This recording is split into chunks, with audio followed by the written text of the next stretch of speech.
come le diciamo, perché poi... Eccoci qua, siamo ritornati in studio. Allora, abbiamo detto quindi carenza d'acqua, si fanno questi tipi di interventi, sovrabbondanza d'acqua, quindi quando l'acqua arriva, è inutile negarlo, l'abbiamo visto da altre parti, può arrivare tutto ad un colpo. Prevedibile o non prevedibile che sia, ci sono questi rischi effettivi e quindi a cosa siete preparati e cosa è stato fatto per far fronte a determinate situazioni o evitare disastri come in passato? Beh, innanzitutto credo sia... Quindi qual è il vostro ruolo in questo senso? Beh, intanto il nostro ruolo è all'interno di un ruolo un po' più ampio che riguarda un po' tutto un sistema che è quello regionale di allertamento, perché parte sicuramente molto parte anche dal tentare di prevedere il più presto possibile e quindi di allertarci il più presto possibile, il più anticipatamente possibile rispetto a questo tipo di eventi. Quindi prevedere la previsione meteorologica è importantissima, quindi bisogna dire che ad esempio nel momento in cui l'anno scorso di questi giorni, giorno più, giorno meno, parlavamo di Vaia, sì. La prevenzione, quindi aver anticipato, ha salvato sicuramente vite ed è un fatto oggettivo e importante. Lo si dice sempre poco, cioè si dà sempre, è il caso che ha aiutato, la fortuna. Io dico che la fortuna aiuta gli audaci, cioè quelli che hanno la capacità e la voglia di mettersi in discussione e di mettere a disposizione dei sistemi che vanno in questa direzione. L'anno scorso, ad esempio, Vaia è stata egregiamente anticipata da questo punto di vista, tentando di dare delle risposte. Un attimo solo, lo interrompo, abbiamo una telefonata. Pronto? Pronto? Pronto, in linea? Buongiorno. Niente. Buongiorno, dove chiama? Dal Passo Vicentino. Prego, dica tutto. Niente, volevo fare alcune domande al signore, all'ospite. Sì. Niente, prima domanda. Io che abito in campagna e non coltivo i campi, non capisco quella tassa che pago. Prima domanda. La tassa consorzio, sì. Sì.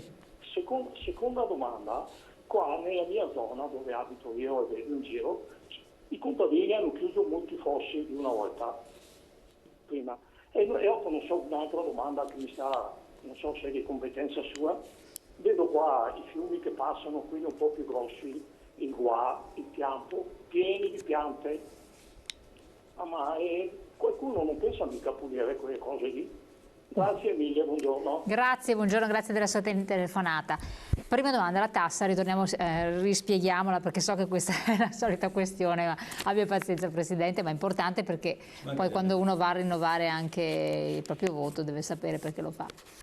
Innanzitutto il signore ha perfettamente ragione, nel senso che è giusto che si sappia per cui uno contribuisce, non è una tassa ma è un contributo. Contribuisce alle spese di gestione di un territorio e giusto perché ci capiamo, i consorzi di bonifica agiscono in maniera federale, nel senso che raccolgono i soldi in un territorio e con quei soldi gestiscono una macchina organizzativa e quindi gestiscono quel territorio, fanno gli sfalci, fanno le manutenzioni ordinarie. Quindi le risorse che noi, tra parentesi, raccogliamo nel territorio vanno in quel territorio per manutentare, per sfalciare l'erba dei canali, per sfalciare l'erba e per manutentare i canali. È evidente che dobbiamo correttamente tutti contribuire. Più siamo a contribuire, meno paghiamo, perché se dobbiamo sfalciare banalmente un tratto di canale e facciamo pagare questo sfalcio solo chi ha il terreno in fianco o l'abitazione in fianco, è scorretto. È giusto pensare che c'è un beneficio collettivo dal fatto che quel canale, quando piove molto, fra parentesi, quando piove molto quel canale deve essere pulito per allontanare l'acqua, tutti contribuiscono a pagare questo piccolo contributo per l'allontanamento delle acque, per la manutenzione di quei canali che servono per allontanare le acque. Si chiama contributo di bonifica e lo pagano sia i terreni che i fabbricati. Quindi da questo punto di vista non c'è differenza, c'è una diversità legata da un piano di classifica che divide la classifica, quindi divide il beneficio che trae un bene, il terreno o il fabbricato. Il fabbricato trae un beneficio maggiore da non essere invaso dall'acqua rispetto a un terreno che trae un beneficio minore, ma tutti contribuiscono con parametri uguali e con benefici diversi al mantenimento di quel territorio, a fare la manutenzione ordinaria di quel territorio. Che quindi vuol dire canali superficiali, argini?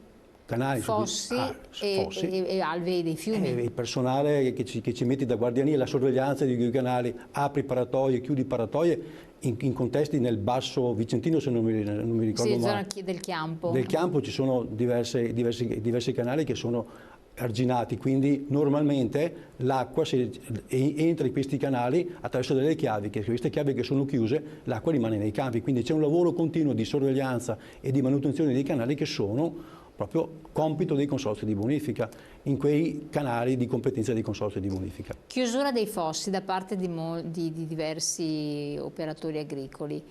Guardi, lo possono fare, è vietato e che rischi ci possono essere? Allora, la competenza dei consorzi riguarda sempre i canali demaniali, quindi i canali del demanio, quindi pubblici. Lì non lo possono fare, quindi lì il nostro dovere, il nostro lavoro è quello proprio di impedire che questo succeda e il nostro lavoro è tenerli puliti. Ovvio che nei canali privati, nei canali interaziendali questo può succedere. Noi stiamo portando avanti da un po' di anni i famosi piani delle acque, che è un carteggiare, quindi mettere su carta tutte le situazioni, quindi anche quei canali privati, per tentare poi di dire qui le manutenzioni vanno fatte, non si possono chiudere o si possono chiudere. Realmente quindi si passa a un meccanismo un po' diverso, ma nella realtà quello è il vero percorso che dobbiamo fare. Ma la manutenzione noi l'esercitiamo solo nei canali demaniali, quindi nei canali pubblici. In quelli privati non abbiamo queste competenze. E quindi noi, se uno li chiude, non sta attento il proprietario, lì rischia. Però ci attiviamo perché questi piani delle acque vengano fatte e quindi verificare se poi questi canali possono anche essere riaperti a seconda delle funzioni. Il Chiampo pieno di piante, questa non è la prima segnalazione, perché altre volte è capitato di segnalazioni analoghe, cioè molte piante che crescono nell'alveo del fiume e poi vengono fuori nei periodi di siccità, rimangono, cioè le persone dicono ma se dopo arriva tanta acqua cosa succede? Vediamo di rispondere.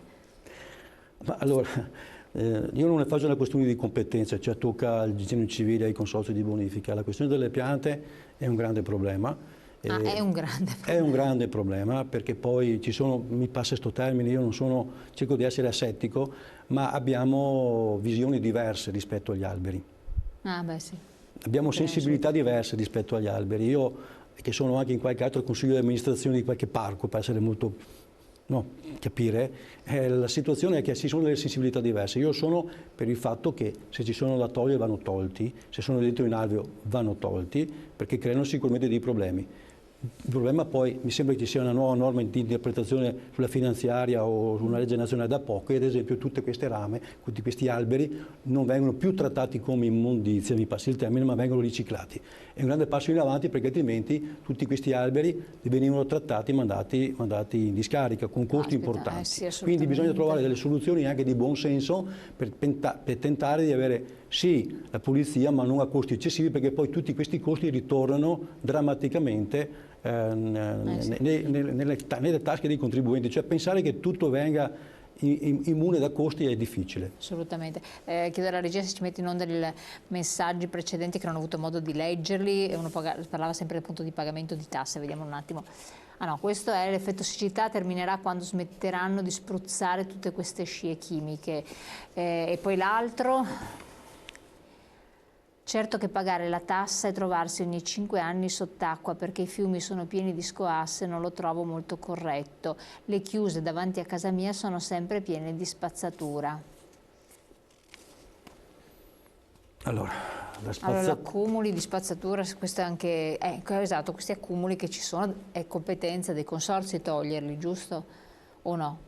Bisogna capire sempre dove sono, perché poi si fa di tutto nel non perché è difficile appunto capire. Intanto iniziamo dove a dire... competenza è comune, dove competenza o comune, se non è comune... Guardi, intanto iniziamo a dire che bisogna agire partendo da chi lo fa, mi passi il termine di lavoro, raccolta differenziata, quindi in primis proprio sono i cittadini, perché noi paghiamo lo smaltimento delle immondizie e poi non riesco a capire, visto che lo paghiamo, perché le ritroviamo poi nei canali con costi che si triplicano. È un mistero, con costi che si triplicano, perché è evidente che la stessa bottiglia di plastica, se la raccolgo e la butto nel cestino e viene smaltita indifferenziata a un costo, la stessa bottiglia di plastica assieme magari a una borsetta di nylon e a un ramo mi crea il triplo del costo dello smaltimento. Quindi l'educazione ambientale è la prima cosa da fare. E poi l'altra grande operazione che credo sia doveroso fare, c'è chi più avanti, chi più meno avanti, è la collaborazione ancora più spinta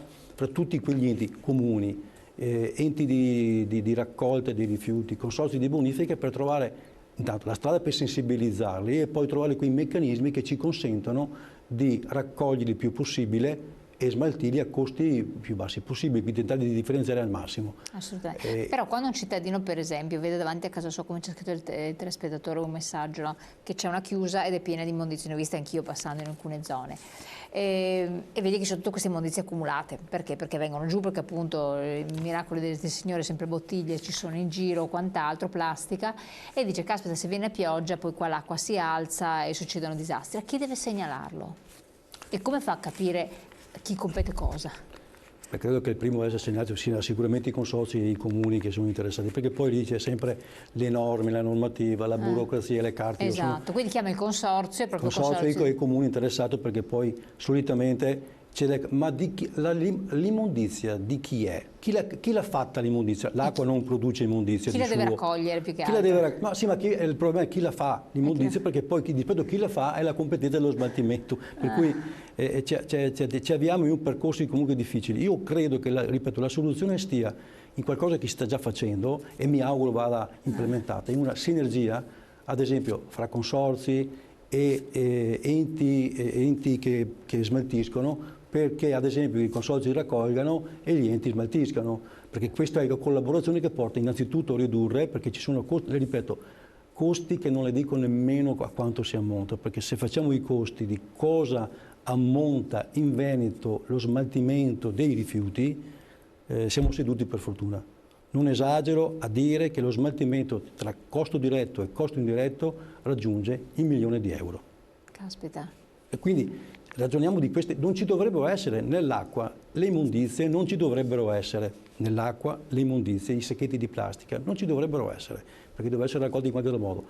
Ma questo lavoro, diretto e indiretto, costa sicuramente, ripeto, faccio il conto sul mio consorzio e poi lo moltiplico per 10, per cui faccio questo a dire che minimo supereremo abbondantemente il €1.000.000. Ecco, quindi qui, a parte i casi di tempesta, vento, eccetera, è l'educazione delle persone, non buttare mai assolutamente i rifiuti. Perché poi mi consenta, no? Giusto per così aggiungiamo rispetto al pagare. Quei soldi non è che il consorzio li prenda, non so, non gli piovono dall'alto, quei soldi poi devono essere ricaricati sui contribuenti, perché è evidente, non riceviamo nessun tipo di contributo da parte di nessuno. Il nostro bilancio, ripeto, è 100% del territorio sul territorio, per cui se quel territorio tiriamo su €100.000, €200.000 di immondizia all'anno, questi €200.000 vanno ricaricati sulle bollette, sui contributi dei contribuenti. Assolutamente. Allora, dette queste spiegazioni, andiamo in pubblicità, poi terminiamo l'argomento.